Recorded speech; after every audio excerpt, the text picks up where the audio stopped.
The co-op manager didn't sit down. That was the first sign things were serious. He stood in the doorway of Dale Cutter's kitchen in the fall of 1985, hat in hand but voice like a vice.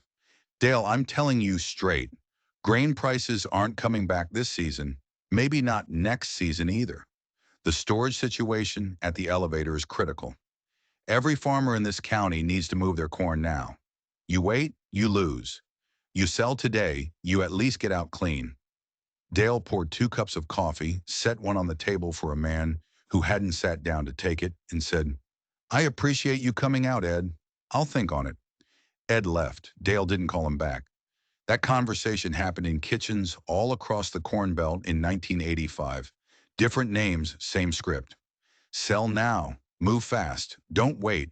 And most farmers did exactly what they were told, because most farmers didn't have a choice. That's the part of this story nobody tells. It wasn't about stubbornness or sentiment.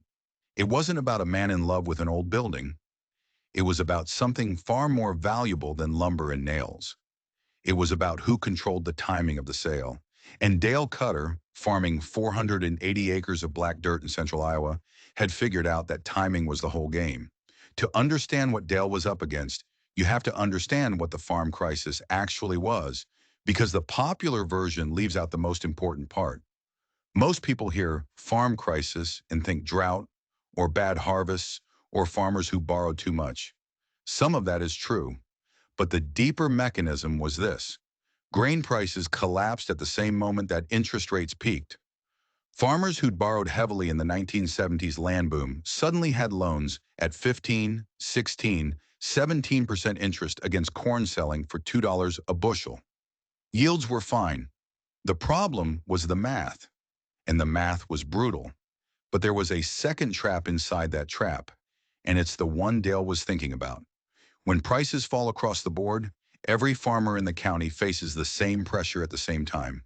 The local elevator, your only practical buyer, knows this.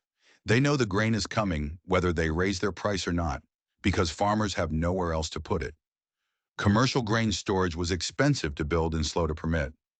Most family operations didn't have it. So when harvest hit and prices were low, you loaded the truck, drove to the elevator, took whatever they offered, and called it a year. The elevator had complete pricing power over you because you had no alternative. You were selling on their schedule, not yours. That wasn't the real problem, though. The real problem was that everyone knew prices would eventually recover. Grain markets move in cycles. They always had. The farmer who could hold his crop for 6 months, 12 months, even 18 months, that farmer would sell at a different price than the man who had to unload in November at harvest low. The gap between those two prices in a bad year could be the difference between surviving and not. But holding grain required somewhere to put it, and that's where the old barn came in. Dale's barn was built in 1923 by his grandfather. Post and beam oak frame, board and batten siding, a gambrel roof that had been patched maybe a dozen times. By 1985, it was listed on 3 separate documents as a liability. His insurance agent had flagged it. The county assessor had noted its deteriorated condition. And when Dale had sat across from his loan officer at the First National in town that spring, the banker had suggested, politely but clearly, that tearing down the barn and replacing it with a steel harvester or a new metal bin system would improve his balance sheet and modernize his operation. These old wood structures, Dale, they're a fire risk, a liability risk. From a lending standpoint, they don't help you. Dale had nodded at that too. He was good at nodding. The steel bins the banker mentioned weren't cheap. A proper grain storage setup, bins, aeration, moisture monitoring equipment, was running $80,000 to $120,000 for an operation Dale's size in the mid-1980s. Borrowing that money at 15% interest to build storage at the exact moment grain prices were crashing was the kind of math that ended farms. The modernization push the bankers and co-ops were recommending made sense on a spreadsheet prepared in 1979. In 1985, it was a trap. Dale could see it. Not everyone could. So instead of tearing down the barn, he spent $4,200 reinforcing it. He hired 2 men from town for 3 weeks. They sistered the failing floor joists with new lumber, sealed the gaps in the siding with metal flashing, installed a used aeration fan he'd bought from an estate sale down in Madison County, and built a simple plywood grain wall inside the east bay that could hold roughly 8,000 bushels of shelled corn.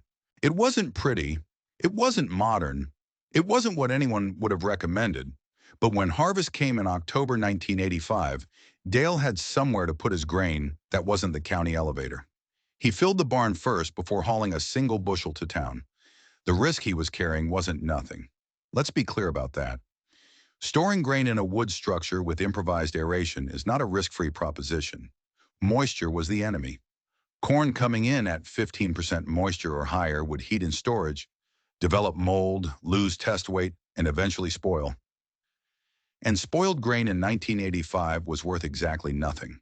Dale had one thermometer on a cable he'd lower into the pile every morning to check for heating. He had the aeration fan running on a timer, pulling outside air through the mass when temperature and humidity conditions were favorable. He was watching the weather forecast every night on the 6 o'clock news because he needed cold, dry air. In central Iowa in October and November can give you that, or it can give you rain for 2 weeks straight.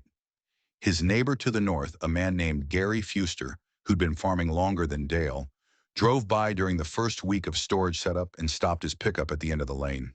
He walked down to where Dale was working and stood there looking at the barn for a moment. "You storing corn in there?" Gary said. Dale said he was. Gary looked at the fan, looked at the patched siding, looked at Dale. "You know what moisture does to corn in a wood building." "I do," Dale said. "That's why I'm managing it." Gary shook his head slowly. "You'd have been better off selling in September when it was $2.18. Now it's $110, 94 and falling. You're holding a losing hand."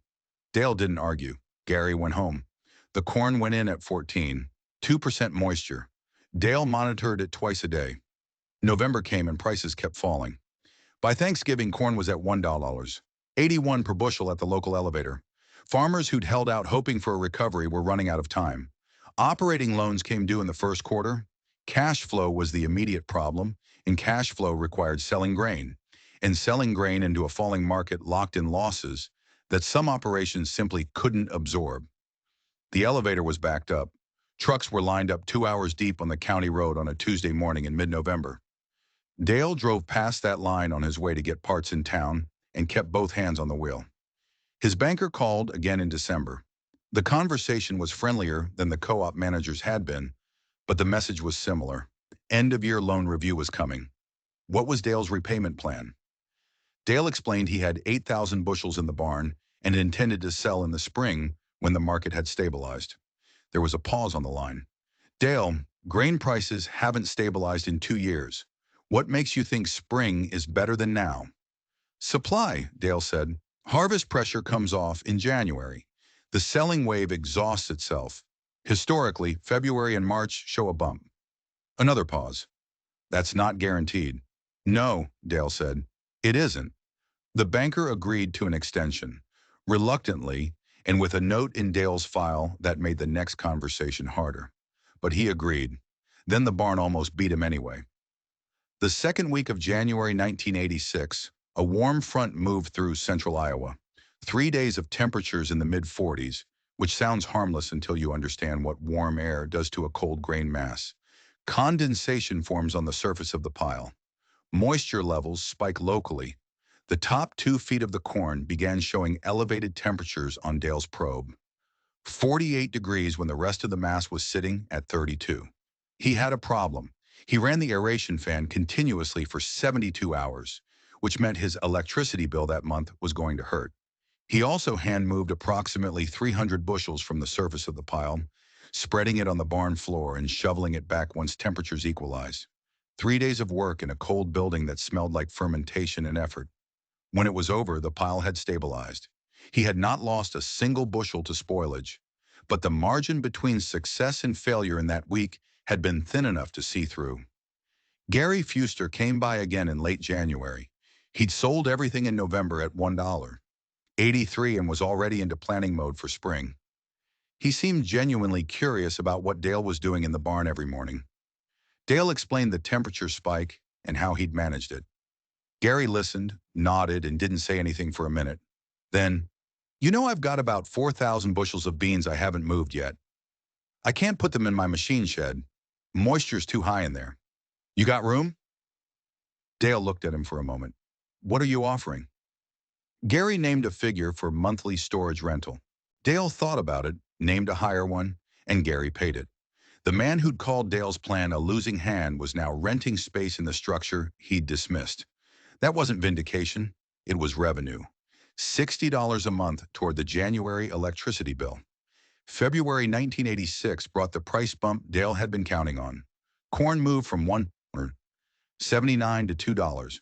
$1.04 over 6 weeks as the harvest season selling pressure exhausted itself and export demand, tentative, inconsistent, but real, showed up in the futures data. The elevator was offering $2.01 on cash corn in the third week of February. Dale sold 4,000 bushels into that market at the difference between $1.81 in November and $2.01 in February. That was an extra $800 in gross revenue on those bushels. Revenue that hadn't existed if he'd sold with everyone else in the fall.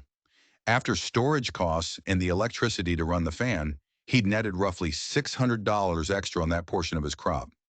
Not a fortune, but in a year when $600 could be the difference between making a payment or not, it was real.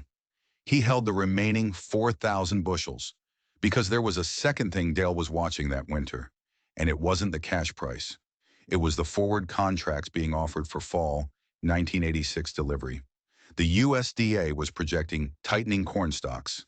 Export commitments had picked up slightly. The new crop December futures were sitting at $2. 20 acres. Dale contracted 2,000 bushels of his anticipated 1986 crop at that price in March, using his existing storage position as partial collateral in the negotiation with his elevator. He had grain. He had time. He had options that the men who'd sold in November didn't have. This is the part that banks don't like to explain to their customers because it doesn't fit the velocity model banks run on. Banks want loans repaid. They want cash flow moving. They want grain turned into money, turned into debt service, turned into a clean ledger. Patience costs a bank nothing in principle, but creates uncertainty in practice, and banks price uncertainty as risk. A farmer with private storage and the discipline to hold grain isn't a better credit risk in the bank's model. He's a harder one to manage. The farmer knows this too, if he's paying attention. Dale was paying attention. The spring and summer of 1986 didn't offer any relief to the broader farm crisis. If anything, conditions worsened. More operations that had been marginal in 1985 crossed into insolvency. The county had its first foreclosure auction in March. A 320-acre operation 2 townships over, a family that had farmed the same ground for 3 generations. The machinery lined up along the fence line, the neighbors standing in the cold bidding on things they'd once borrowed from each other. There were more auctions by summer. Dale went to 2 of them. He didn't bid on anything. He was watching prices and liquidity, building a picture in his head. His own operation was strained. That should be said clearly. Holding grain while servicing debt at high interest rates is not a comfortable position. Dale deferred 2 equipment purchases in 1986. Dorothy, his wife, went back to work part-time at the grain elevator office. Something neither of them had planned on. The discipline required to hold a strategic position while cash flow is tight is harder than it looks from the outside. There's no voice that tells you you're right. There's just the daily decision not to sell, not to panic, not to accept the first price offered because it relieves the pressure. He sold the last of his 1985 corn in June 1986 at $2.19. He'd averaged $2. $2.08 across all his sales from that crop. The county average for farmers who'd sold at harvest was $1.87. The difference on 8,000 bushels was approximately $1,780. That number funded Dorothy going back to part-time instead of full-time. It was the gap between a productive spring and a desperate one. The real turn came in 1987 and 1988. By late 1987, the foreclosure wave in central Iowa had crested. Farms that had been underwater for 2 years were finally going to sale. Land prices, which had peaked at $2,000 and $2,200 per acre in some parts of Iowa in the early 1980s, had fallen to $700, $600, even $500 per acre in some sales. Equipment was selling at fractions of its replacement cost. And the men doing the buying at those auctions were not, for the most part, the large corporate operations people imagined. They were farmers with cash or access to credit who had survived the downturn with their balance sheets intact. Dale had survived, not comfortably, not without sacrifice, but intact. He began attending foreclosure auctions with a purpose he hadn't had before. In the spring of 1988, a 160-acre parcel adjacent to his east fields went to public auction. The family had been under a bank workout agreement for 2 years before the bank finally moved. The land went up in two 80-acre parcels. Dale bid on the east 80. He got it at $640 an acre, $51,200 for ground that had sold for $1,800 an acre 8 years earlier. He financed the purchase through the same First National Bank whose loan officer had suggested he tear down the barn in 1985. The irony wasn't lost on either of them. The banker who'd once pressed Dale to sell and modernize was now approving a loan for a man who'd done neither, and whose financial position was demonstrably better for it.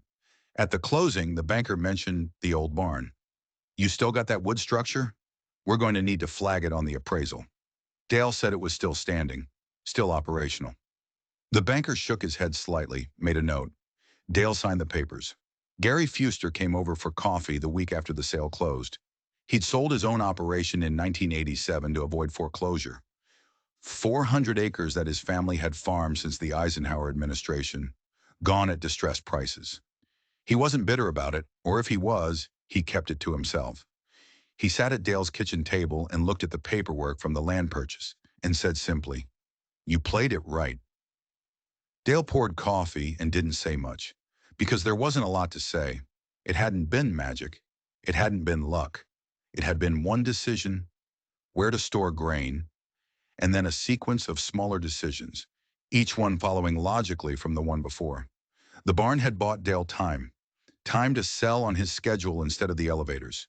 Time to watch the market instead of react to it. Time to let other operations fail before stepping in to buy. The lumber and nails hadn't done any of that. The discipline to use them correctly had. Is patience still a strategy? That's a question worth sitting with. In markets that move faster than they did in 1985, with information available to everyone simultaneously, the timing advantages Dale exploited are harder to capture. Basis spreads are tighter. Cash prices at competing buyers are transparent online in real time. The specific mechanism Dale used, private grain storage as a pricing tool, has been replicated widely enough that some of its edge has been compressed, but the underlying principle hasn't changed. Whoever controls the timing of a transaction controls the leverage in that transaction. That was true in 1985. It's true now. The person or business that can afford to wait, because they have built in the optionality to wait, will on average extract better terms than the person who must transact immediately. Private storage was Dale's version of that optionality. What's yours? Dale Cutter farmed until 2001 when he sold the operation, by then 640 acres including the land he'd bought at auction, to his son-in-law who'd studied agricultural finance at Iowa State and come back to farm. The old barn was finally torn down in 2004, not because it had become a liability, but because it had simply exhausted itself. The oak beams were milled into lumber for a new equipment shed. His wife Dorothy said she didn't see the point in sentimentalizing it. It was a building that had done its job. So had they. If this story connected with you, if you've seen someone in your family make a quiet, unpopular decision that turned out to be exactly right, leave their name in the comments. These stories deserve to be told. And if you want more on the economic mechanics behind the farm crisis, the leverage, the interest rates, the land bubble and how it broke, subscribe. There's more where this came from. The barn was wood and nails. The real asset was patience.